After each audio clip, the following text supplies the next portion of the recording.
This is Taking Care of Business with Marty Pay and Clay Kerner on Kern Radio Newstalk 1180. Taking Care of Business is brought to you by Alliance Brokers and Consultants and Human Resources Outsourcing Incorporated. Now, here are your local business professionals ready to help you take care of business. Marty and Clay. Ken.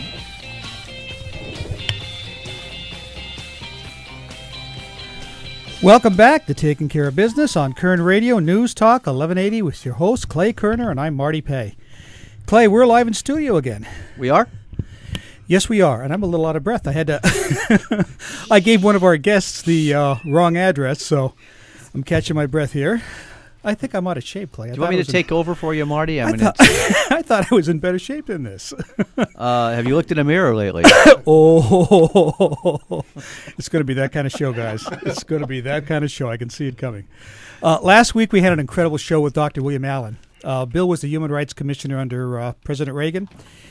In the last segment, which I highly recommend people listen to, we talked about the black community and how it's changed politically in the last 50 years. We also talked about a speech that Bill gave at Grambling University entitled "Why I'm Still Black," which I highly recommend. It's a great speech. If you didn't hear the show last week, you can catch the last segment on Facebook, either Taking Care of Business Facebook or on my Facebook. You know, that was probably one of the best shows that I think we've ever had. Yeah, he was really interesting. He talked about Egypt and what was going on there and how it was pre-planned and organized. And the address is facebook.com/Clay and Marty Show. Great. Okay. And actually, that's a great starting point for our interview today. And I want to preface this interview with something that Keith and I talked about yesterday. We talked a little bit about controversy, Keith, and the fact that we might be a little controversial. Who's Keith, Marty? We'll talk about who Keith is in a second. All right. And a long time ago, Clay, you and I decided that if we were going to do this show, we were going to talk about items that might be tough and we might hit people's hot buttons. If we don't want to do that, then the five of us might as well sit here and do a home and garden show. So somehow later today, by the way. Yeah, later today. And somehow looking at this group, I just don't see that happening. So the only way we're going to grow is to challenge each other and make our listeners and each other think.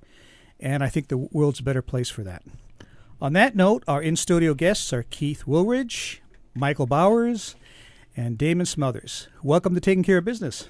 Thank you very much. Thank you very much. Thanks for having us. Got to get close to that thing. Thanks Mike, for having us. You and I can share one here, okay? All righty. So, Keith, starting with you, tell our listeners a little bit about who you guys are and what you do. And Keith, you and Michael have been on the show before, so. Yeah. Again, thanks so much for having us. Again, my name is Keith Wolaridge. Kind of involved here in the local political scene here in Kern County. I've been fortunate enough to serve on the Panama Buena Vista School Board, and I'm one of the co-founders of BRIC, which is the Black Republicans in the County of Kern, and also a little local entrepreneur out here doing my best. Doing your best. I like that, best. Keith. Damon. My name is Damon Smothers. I am a local psychologist and also one of the co-founders of the BRIC program, BRIC organization, probably a wayward son right about now. Also owner of Smothers and Associates Psychological and Educational Services, and also the founder of Smothers Academy, which is going to be actually a Smothers Academy Preparatory School for Arts and Sciences, which is going to be a charter school here in Bakersfield. Michael? I'm the youngest one of the group. By far. My name is Michael Bowers. I'm involved in Kern County politics and was former field director for David Valadale and also the board president for the new and upcoming Smothers Academy Charter School. So great to be here.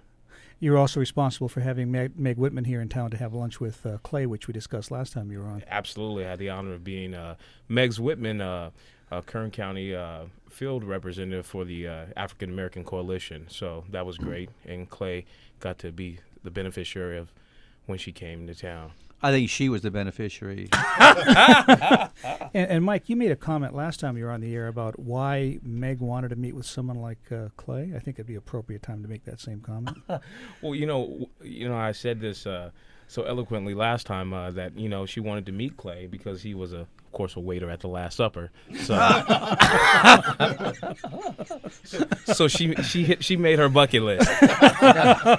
You know what, Michael? You are picking on the wrong guy. I'll tell you that right now. And I got to tell you guys, I apologize for anything Clay may say. He's in rare form today. So we're kind of used to Clay, I think. Yeah, unfortunately. Well, I have a question. Can I ask a question? Go ahead. You know, BRIC sounds like a great organization, and I know a lot of your members, and I've talked to some of your guys. And some of them had said that they're sort of behind-the-scene members. They really can't come out in public and say they're a member because they don't want to be chastised, I guess, is my first part of the question. And the second part is, why do we really need BRIC? Which one of us wants to tackle that? Use the mic. Get close to the mic. Well, I can talk about the folks that don't want to come out, as we've said, come out of the closet as conservatives.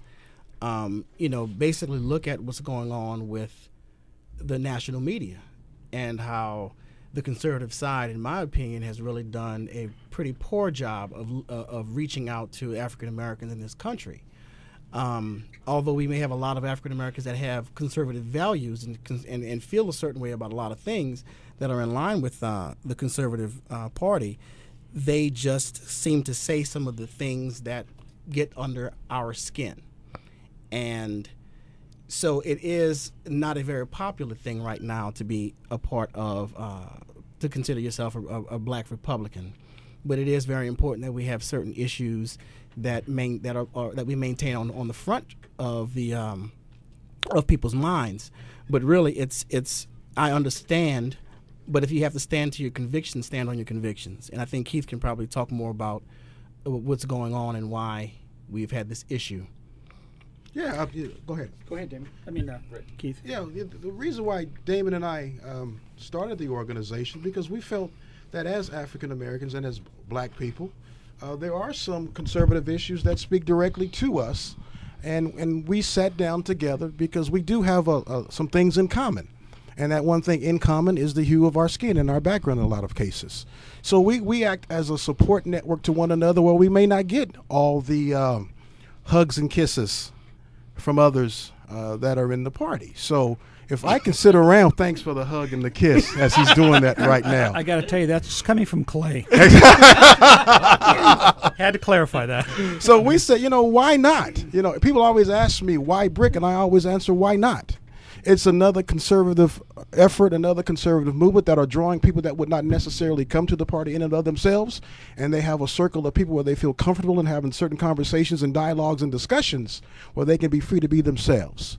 So to answer your question, that's why BRIC is here and will stay. Well, Keith, let me jump on that for a second, okay? I'll go back to the question I asked Bill Allen, okay, Dr. Allen. I said, you and I talked about doing this show for quite a while, and I'd like to do a sequel in the next couple of weeks or month if possible. Depending upon how Clay is in this, the rest of the hour. Clay's my brother. That's all right. Well, okay, brother from another mother, right? Nah, well, my mother's in town tonight. So you got to be kind. Yeah.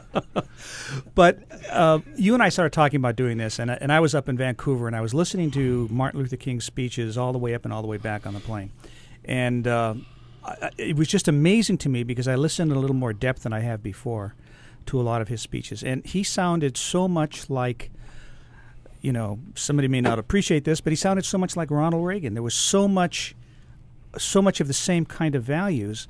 So I'm looking at this and I'm thinking, where did the GOP go wrong in the last 50 years to where now when you think of any minority community, you think of the Democrats, not Republicans. And I'll tell you what, we're at our first break. Let's hold off and answer that question when we get back. Absolutely. Okay? Absolutely. We are on Kern Radio Newstalk 1180. We'll be back in a minute.